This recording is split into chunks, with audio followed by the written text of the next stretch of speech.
খোদার চাইতেও বড় খোদা মহান ইস্তার রাগান্বিত হয়েছেন। আমি দুর্ভিক্ষ দেখতে পাচ্ছি, যা ফারদানের জনগণের জন্য শুষ্ক মৌসুম আর মৃত্যুর কারণ হতে যাচ্ছে। জনাবে আলী, আপনি একটু অপেক্ষা করুন, আমি ধর্মগুরুকে খবর দিচ্ছি। মহান ইস্তারকে সে রাগান্বিত করেছে। এই অপমান ইস্তার সহ্য করতে পারছেন না। কেউ একজন ইস্তারকে খেপিয়ে তুলেছে। যে মহান খোদাকে অপমান করেছে সে দ্রুতই শাস্তি পাবে। মহান ইস্তার তার বলি চাচ্ছেন। লাবান, কেন তোমার ভাগিনে ইয়াকুবের কুফরি বন্ধ করছো না? তোমরা তো ব্যাবিলনের জনগণের ইমানের মালিক, তার প্রশ্নের জবাব দিয়ে দাও। আমি তো গভর্নর, ধর্মগুরু নই। কিন্তু সে তোমার ভাগিনা এবং তোমার কন্যাদের স্বামী। আমি ফারদানের শান্তি আর নিরাপত্তায় নিয়োজিত, আমার ভাগিনার কার্যাবলী দেখার জন্য নয়। এই কারণেই তাকে শান্ত করতে হবে। সে ফারদানের শান্তি নষ্ট করছে। ফারদানের শান্তি ফিরিয়ে আনতে হবে, তা না হলে অতি দ্রুত ফারদানের বুকে দুর্ভিক্ষ নেমে আসবে, আর এটার দায়ভার সম্পূর্ণ ইয়াকুবের। কি করে করি বলো? ইয়াকুব এখানে ভেড়া রক্ষণাবেক্ষণের প্রধান ব্যক্তি, অর্থনৈতিক চালিকা শক্তিও বটে। আর ও কিনা হয়ে গেল এখানকার বদখদের প্রধান কারণ। হ্যাঁ, কারণ ও এখনো ইস্তারের কুফরি করেই যাচ্ছে। ইয়াকুব তো ব্যাবিলনের খোদাদের উপর ঈমান আনেনি, কিন্তু তারা তো কিছু বলেনি। ব্যাবিলনের খোদাদের প্রতি ঈমান না আনলেও তাদেরকে কখনো অবজ্ঞা করে কথা বলেনি। কিন্তু এখানে তো সে মহান ইস্তারকে অবমাননা করেই চলেছে। তুমি অবশ্যই তাকে শান্ত করবে। অবমাননা করে? অবশ্যই করে। তুমি কি কখনো ভেবে দেখেছো যে ব্যাবিলন রাজ্য কেন তোমাকে নিয়োজিত করেছে?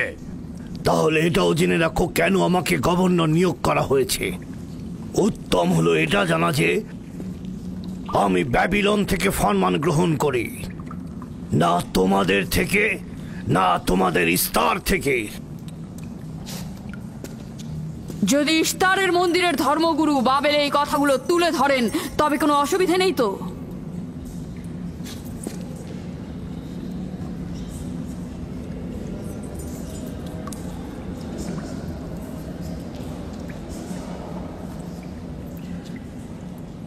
ঠিক আছে, আমি ইয়াকুবের সঙ্গে কথা বলছি। ইয়াকুবকে বলে দেবেন, আর কখনো যদি আমার পরিবারের সাথে ইস্তার নিয়ে কোনো কটু কথা বলে তাহলে তাকে আগুনে নিক্ষেপ করা হবে। কুকুরের ছানা তার বাবা মার কাছে ঘেউ ঘেউ শেখার আগে নেকড়ের কাছে ছিন্ন ভিন্ন হয়ে যায়। তোমার নিজের জবানের হেফাজত করো। এবারের মতো ক্ষমা করে দিচ্ছি, পরের বার কিন্তু করব না।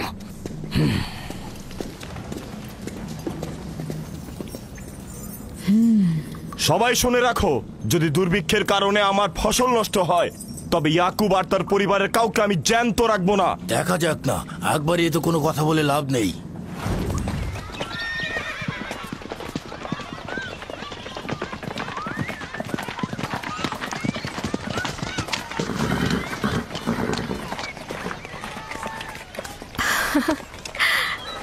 আব্বাজান এসেছেন।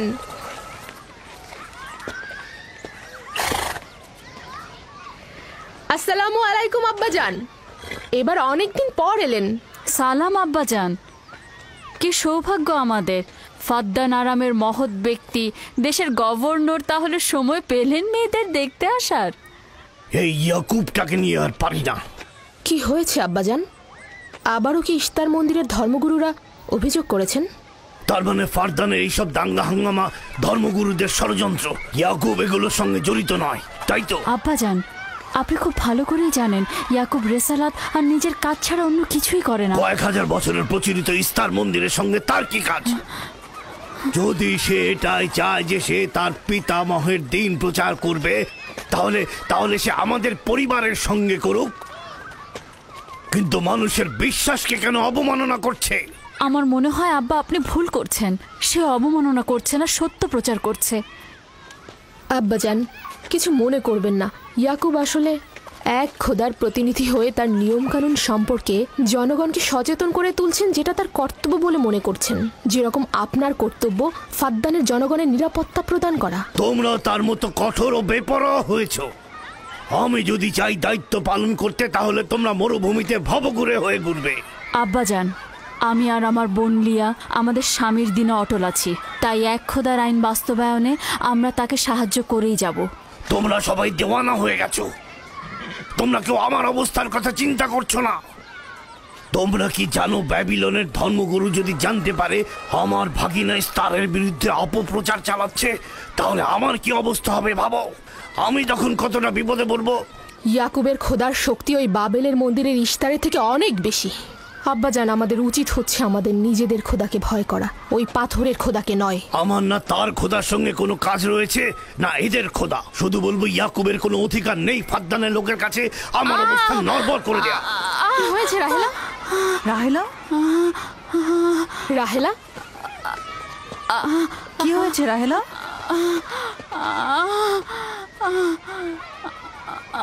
রাহেলা, রাহেলা, কি হলো তোমার? এমন করছো কেন? আলহামদুলিল্লাহ, মনে হয় সময় হয়ে গেছে। যাও, ধাত্রীকে খবর পাঠাও। আচ্ছা আচ্ছা, যাও।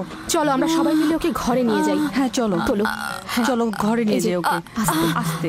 পলাশ, বলুন জনাব। জাহাতুন মরুভূমিতে যাও, ইয়াকুবকে বলো এখনই যেন চলে আসে। খুবই দ্রুত যাও। জি আচ্ছা। আমার ঘোড়াটা নিয়ে যাও।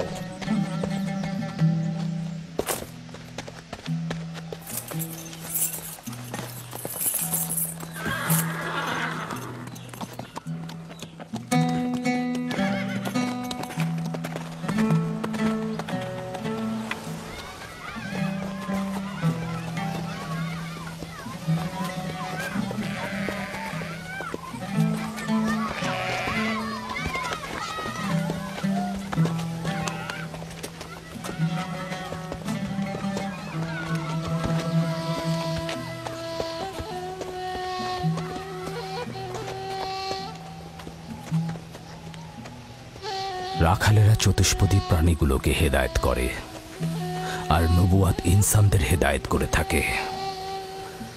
সম্ভবত এ কারণেই অধিকাংশ নবী রাখাল ছিলেন। আমি ইসরায়েল ভেড়াগুলোর সঙ্গে আমার সন্তানদেরও মরুভূমিতে নিয়ে এসেছি, যাতে তারা হেদায়েত গ্রহণ শিখতে পারে। আমার সন্তান বনি ইসরায়েলেরা কেন ক্ষমতা ও পেশি শক্তিকে মূল দণ্ড হিসেবে মনে করছে? আমি তো তাদেরকে পেশি শক্তি বা জোর করে চাপিয়ে দেওয়া কোনো কিছু শিক্ষা দেইনি। তোমরা কি শুরু করলে? তোমরা কি শুরু করলে? ওঠো, ওঠো, শামুন, ওঠো। আমার উত্তরাধিকারী ও পরিবারের প্রধান সেই হবে যে খোদাকে সবচাইতে বেশি ভালোবাসবে। ইব্রাহিম ও ইসহাক ছিলেন সর্বোৎকৃষ্ট। তার মানে এই নয় যে তারা অধিক শক্তিশালী ছিলেন। শক্তি দিয়ে সবকিছু জয় করা যায় না।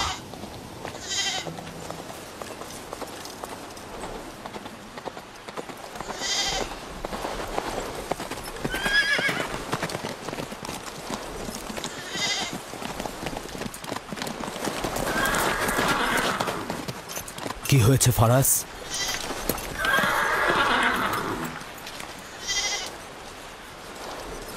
তোমরা ভেড়াগুলোকে নিয়ে আসো।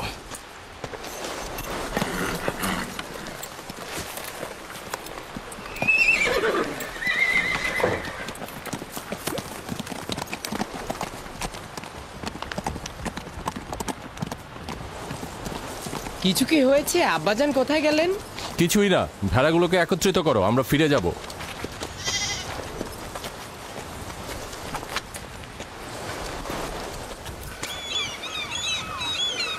বেল, হ্যাঁ, রাহেল তো তোমার সতীন। রাহেলের সঙ্গে তোমার অনেক ভালো সম্পর্ক দেখছি। ওই সন্তান না থাকায় ভালো সম্পর্কটা ছিল। রাহেলের সাথে ভালো সম্পর্ক ছিল, ওই ইয়াকুবের সাথেও ভালো সম্পর্কটা ছিল। আমার সন্তান নেই, তার সন্তান হচ্ছে, ভালো সম্পর্কটা থাকে কি করে? এমন ভাবে বলছো কেন? রাহেল আর ইয়াকুব তো ইনসান হিসেবে খুবই ভালো। হ্যাঁ, কিন্তু ইয়াকুব তো রাহেলকে অনেক বেশি ভালোবাসে। আর যেহেতু এখন তার সন্তান হচ্ছে, তার স্থান তো সব স্ত্রীর থেকে উপরেই হবে, তাই না? ইয়াকুবের কয়টা স্ত্রী? 4 জন। আমি, লিয়া, জুলফা ও রাহেলা। এই বাদ দাও তো এসব, তাড়াতাড়ি চলো, তাড়াতাড়ি চলো, না হলে শব্দ শেষে আবার আমার ঘাড়েই পড়বে। আরে আমি তো জানি ইয়াকুব বড় ন্যায়পরায়ণ আর মেহেরবান। সকল হিংসা ভুলে একটু ভালোবাসাটাকে বাড়াও, দেখবে সেও তোমাকে খুব ভালোবাসবে। আর ও তো খুব ভালো মানুষ। জনাবে আলী লাবান, আপনার ওপর শান্তি বর্ষিত হোক। ভালো পুরস্কার পেতে যাচ্ছ, কিন্তু রাহেল আর তার সন্তানকে সুস্থ চায়। চিন্তা করবেন না, আমি অনেক অভিজ্ঞ ধাত্রী।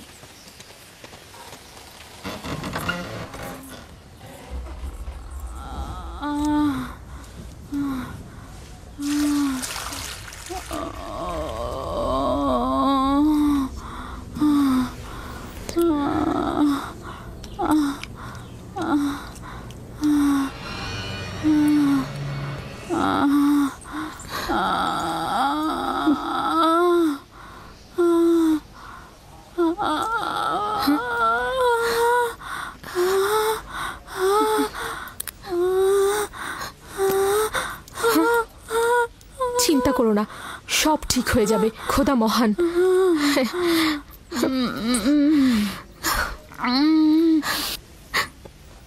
রাহেল, রাহেল, রাহেল, এই যে রাহেল, কি হলো? কথা বলো। রাহেল, রাহেল, রাহেল, রাহেল রাহেল বেহুশ হয়ে গেছে। রাহেল, রাহেল চোখ খোলো। রাহেল কথা বলো। রাহেল, রাহেল, এই যে রাহেল। রাহেলা, হ্যাঁ এমন তো নয় তার উপর ইস্তারের খোদা রাগ পড়েছে।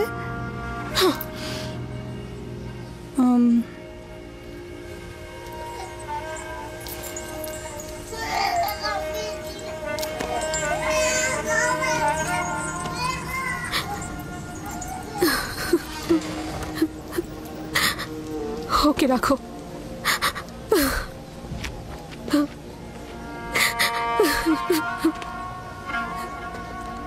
তোমরা তোমার খালার জন্য দোয়া করো, তোমাদের দোয়া খুব তাড়াতাড়ি কবুল হবে।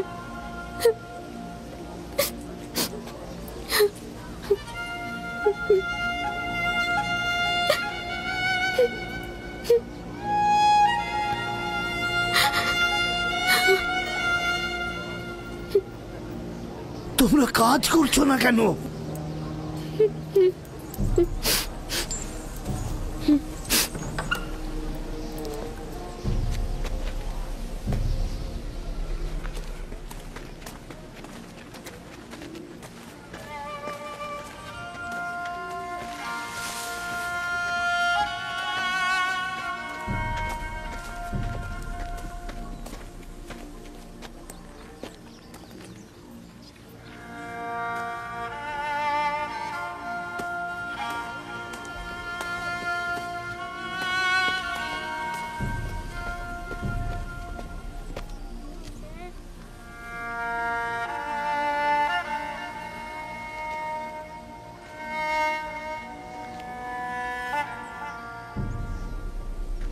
কেউ একজন ইস্তারকে রাগান্বিত করেছে।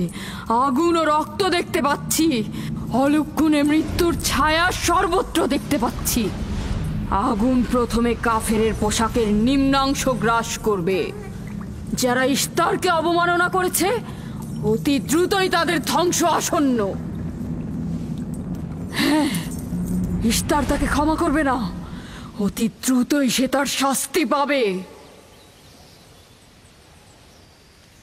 আমার মনে হয় ওরা ইস্তারের অভিশাপের ফল ভোগ করছে। ইয়াকুব তো সব সময় ইস্তারকে অবজ্ঞা করে কথা বলে। হ্যাঁ, ইস্তার বলেছিল কুফরিকারী কাফের তার রোশানল থেকে রক্ষা পাবে না। ইয়াকুব তো ইস্তার আর তার খোদাকে নিয়ে কত বেহুদা কথা বলেছে, মনে হচ্ছে তারই ফল ভোগ করছে।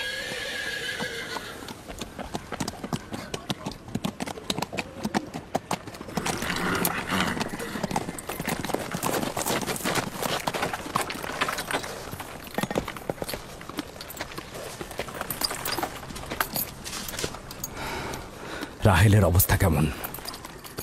আমি কিছু বলতে পারছি না।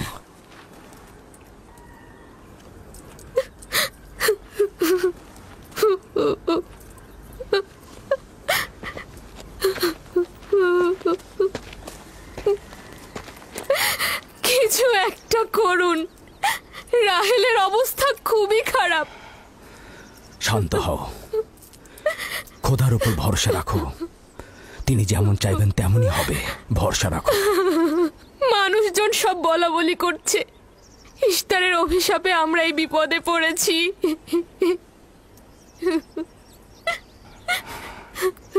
খুব ভালো, এবার দেখা যাক রাহেল ও তার সন্তানের খোদা সবচাইতে বেশি শক্তিশালী নাকি ওই ইশতারে খোদা? খোদা রহম করো। তোমরা রাহেলের দিকে লক্ষ্য রেখো, আমি একটু আসছি। কোথায় যাচ্ছেন? আমাদের এই অবস্থায় ফেলে যাবেন না। শান্ত থাকো, আমার একাকিত্বের প্রয়োজন। তুমি খোদার সঙ্গে যা করার করো, আমি হাত পা গুটিয়ে বসে থাকতে পারবো না। আমি অবশ্যই হেকিমি চিকিৎসার ব্যবস্থা করব। আমি চিকিৎসকের নিকটে যাচ্ছি, প্রকৃত চিকিৎসক।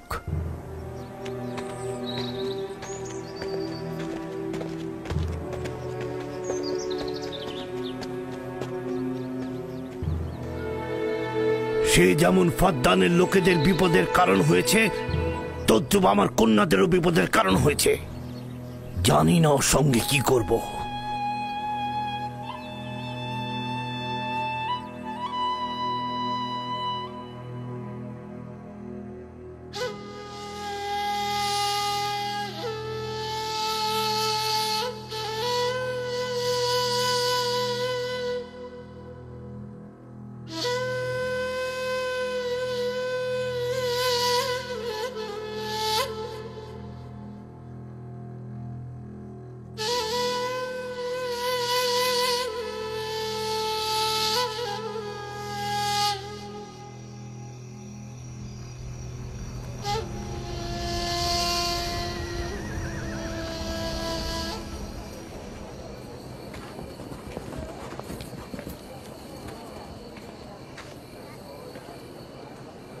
কেন যে ইশতার মাতাকে ডেকে আনছে না, সে তো সবচেয়ে বড় ধাত্রী।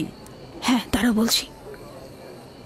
জনাব লাবান, ইশতারের কাছে লোক পাঠান। ধাত্রী হিসেবে সে কিন্তু সবচাইতে ভালো।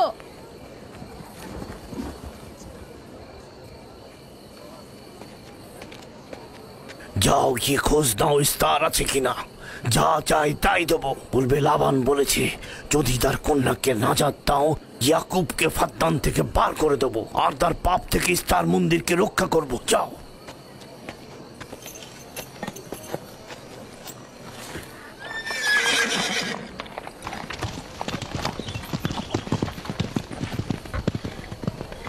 ইয়াকুব ইশতারের খোদাকে অপমান করেছে।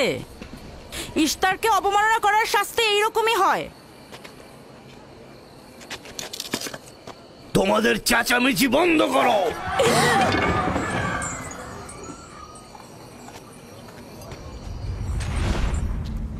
ইয়াকুবকে বলো কেন সে তার খোদার কাছে সাহায্য চাচ্ছে না। আমি যদি তার জায়গায় থাকতাম তবে অবশ্যই এ সময় আমার খোদাকে ভুলে যেতাম না। আমাকে পাঠিয়েছেন জনাব লাবান। তিনি কথা দিয়েছেন তার কন্যাকে যদি নাজাত দিতে পারেন, ইয়াকুবকে ফাদ্দান থেকে বের করে দেওয়া হবে। আমার দৃষ্টিতে এটা সর্বোত্তম সময় ফাদ্দানবাসীকে মহান ইশতারের কুদরত সম্পর্কে জানিয়ে দেবার এবং তার শক্তিমত্তা সম্পর্কে বুঝিয়ে দেবার এটাই উৎকৃষ্ট সময়। যদি রাহেলাকে বাঁচাতে পারো তাহলে তোমাদের উপর ফাদ্দানবাসীর ঈমান বৃদ্ধি পাবে। এখানে স্বর্ণরৌপ্যের ভান্ডার হবে। রাহেলের মৃত্যুও একই পরিণাম নিয়ে আসবে। বাদ দাও, মরে যাক। খুব ভালো, যাও এই কথাই গিয়ে বলো রাহেলের মৃত্যু ইশতারের অভিশাপের ফল। একক খোদার ইবাদত করা এবং ইশতারকে দেখেও না দেখার ভান করার এমনটাই ফল।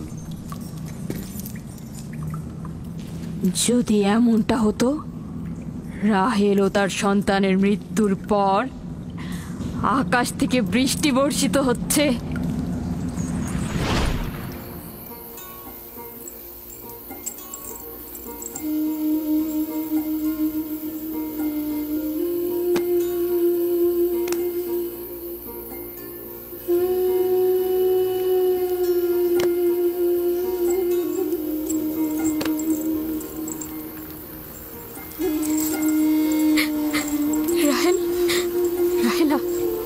রাহেলা, তুমি শুনতে পাচ্ছ?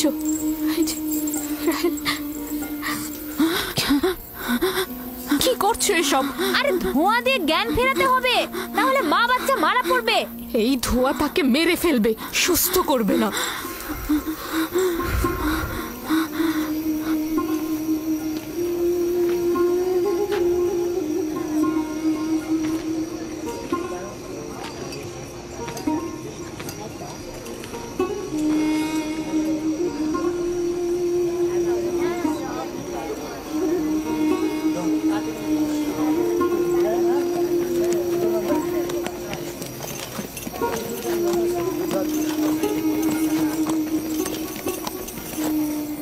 ইস্তার মাতে আসছেন।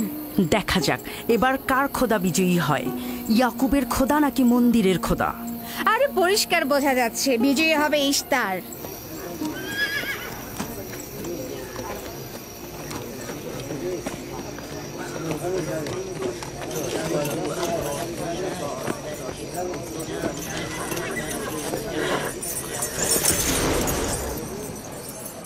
লাবান, আমার কথায় কষ্ট পেয়েছো তাই না? আর ইয়াকুব যে বলল তার খোদা সর্বশক্তিমান, অধিক দয়ালু, তবে তার খোদা কেন এসে তাকে সাহায্য করছে না? রাহেলের জীবন এখন তোমার হাতে, তুমি তাকে সাহায্য করো। আমি কখনোই ভাবিনি যে ইয়াকুব এত দ্রুতই মহান ইস্তারের শরণাপন্ন হবে। কত অবাক করা বেহুদা ও কাল্পনিক মিথ্যা আর বাতিল চিন্তার মধ্যে মগ্ন আছো। এই বাতিল চিন্তার সত্যতা একটু পরেই তুমি উপলব্ধি করবে, যখন তোমার স্ত্রী সন্তান মৃত্যুর মুখে পতিত হবে। জীবন ও মৃত্যু সম্পূর্ণ খোদার হাতে, না ইস্তারের পাথরের মূর্তির হাতে। আমি ইস্তারকে এখানে আসতে বলেছি। রাহেলের অবস্থা খুবই খারাপ। রাহেলের নিজের খোদা ব্যতীত আর কারো খোদার প্রয়োজন নেই। তুমি বের হয়ে যাও, বের হও। ইয়াকুব, আমি এখানে দাঁড়িয়ে আছি। দাঁড়িয়ে আছো কেন? বের হয়ে যাও। তোমার স্ত্রী সন্তান ধ্বংস হবে। মহান ইস্তারের ক্রোধে তোমাদের ধ্বংস অনিবার্য। আমার সহধর্মিনী তোমার দয়ায় আসেনি যে তোমার বদ দয়ায় ধ্বংস হয়ে যাবে। তুমি বের হয়ে যাও। ফাদ্দানের জনগণ, এই লোক নিজের জন্য কোনো রহম নিয়ে আসেনি এবং সে তোমাদেরও কোনো রহম দিতে পারবে না। সে তোমাদের জন্য যেমন দুর্ভিক্ষ নিয়ে আসছে, তেমনি তার স্ত্রী পুত্রের জন্য মৃত্যু ডেকে নিয়ে আসছে। অতি দ্রুতই তোমরা ইস্তারের কুদরত দেখতে পাবে। তোমার কারণে আমার কন্যার জীবন যদি বিপন্ন হয়,